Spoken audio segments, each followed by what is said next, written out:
All right, it's a very, very interesting time in the India-US bilateral relationship. The Prime Minister is going to be going to the United States for his first ever state visit. That's going to be a phenomenal thing in and of itself. There are going to be events around it. But to talk about the state of the current relationship, what are the growth opportunities and the challenges therein, I have with me the one and only Eric Garcetti, the US Ambassador to India. Yes. Thank you very much for speaking with us here on CNN News 18. It's a great pleasure to be with you. Thank you for coming by. All right, so you've been out and about here in India for a couple of months now, almost. Yes. How's it been? How's your experience been so far? It's been phenomenal. It feels like this is home. It feels like a place that has changed so much from the time I first came here when I was a teenager. But what hasn't changed is the spirit, the warmth of the people, the tie to history and culture. But you can feel something palpable that's different. India's kind of place in the world, India's investment in itself, is really becoming a global example. And the friendship between our countries has never been stronger. You can feel that warmth between our leaders. You'll see it reflected at the state dinner. But it isn't just dependent on two people. It is about 1.7 billion people who know, respect, like each other, and see the future of both sides tied together. So how would you describe the current state of the India-US bilateral relationship? Of course, it's been, we've been hearing that, we are natural partners, strategic partners for the last almost 2 decades now. But what is the current state of the relationship according to you? I think it's historic right now, and it's generational. Generational in both senses of the word. It's, something that's going to last more than this moment. It's an investment in a generation together, but it's also generating good things for our countries and for the world. Whether it's technology and making sure that technology can be a force for good and not of oppression, whether it's strategic partnerships that say this is about maintaining and respecting borders and sovereignty, open seaways, or whether it's the people-to-people ties, which of course we've been building for a long time. Every Indian knows somebody who's studied in the US, traveled to the US. I think that this is a historic moment of our relationships. You're right, it's natural, but it's also generational. This is something that is not just about the short-term transaction, it's about the long-term relationship. I want to talk to you a little bit about something you talked about a moment ago about the state dinner coming up in June, in the middle of June. It's the first time in 9 years that Prime Minister Modi will be attending a state visit. I think he's been there 4 times, if I'm not mistaken. What does this visit mean for the US administration? This is really about the idea of the Indo-Pacific now becoming something real, not just to guide our relationship with India, but to guide our own future in the United States, to make sure we're not dependent on any one place for our supply chains, to make sure that our values as 2 democracies stand in contrast to other countries who aren't democratic. This is about also the region and pulling together, not just through our bilateral ties, but our quadrilateral ties with Japan and Australia and the Quad, the I2U2 with Israel and UAE. We really have the ability, I think, to be a force together for doing good things, not just for our people, but a recognition in Washington that our future is tied to India's success, and India's success is tied to ours. So you did talk about the Quad, about I2U2 and the Indo-Pacific. While there is great degree of convergence between India and the US on those realms, but there are divergences, particularly when it comes to the Russia-Ukraine war. What are your concerns around the stand that India has taken, or it's not necessarily on the same page as the United States or Europe? How would you describe that? Well, we won't stop speaking out about an unprovoked war of aggression by Russia against Ukraine.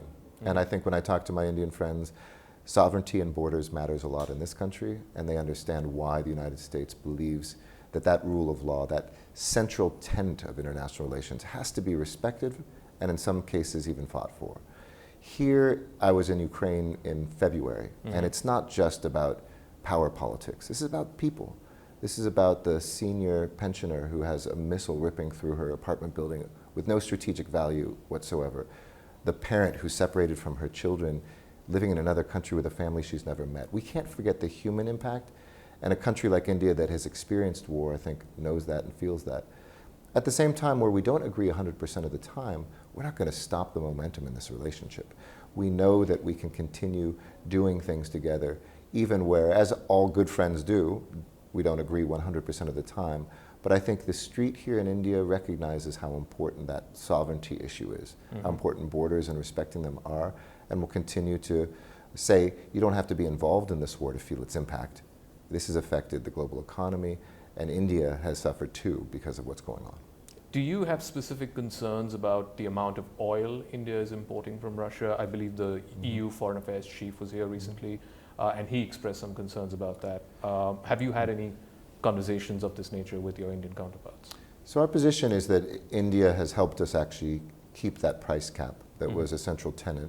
There wasn't a ban on this oil, but there was an attempt to price cap it. And so India's participation is actually fulfilling that goal for us. Were we to see that go higher or something else, we'd have to revisit that. But right now, it's in line with how the alliance has come together and what we have promoted. So we understand that oil is an international good, that prices affect all of us.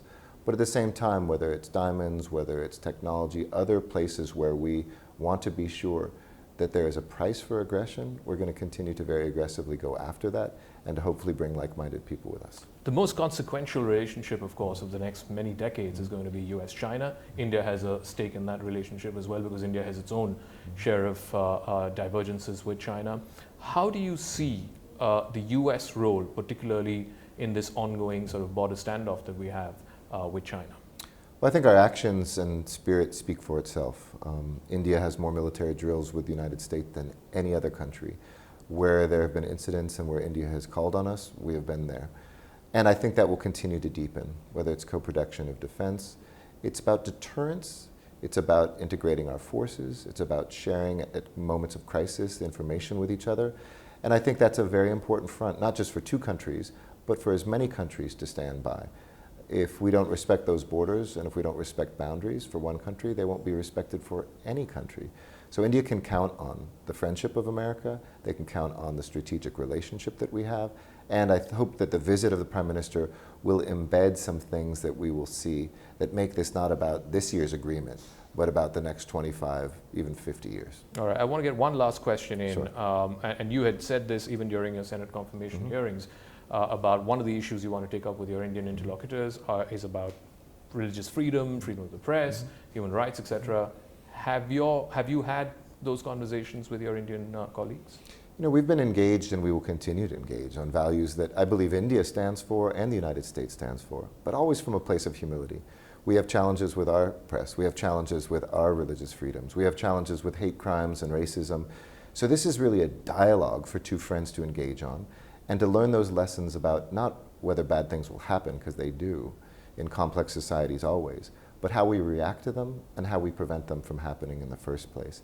So absolutely, I look forward to those conversations, but not as a tisk-tisk and looking down at people, or vice versa. I think this is about people who respect each other, engaging on those values, whether it's women's empowerment, whether it's religious freedom, whether it's a press that's vibrant, and making sure that we have honest conversations, vibrant conversations, and respectful conversations. All right. Thank you for this conversation, Ambassador Garcetti. Absolutely. I wish you all the best in your stint here in India. Thank you. Appreciate it. Thank you very much.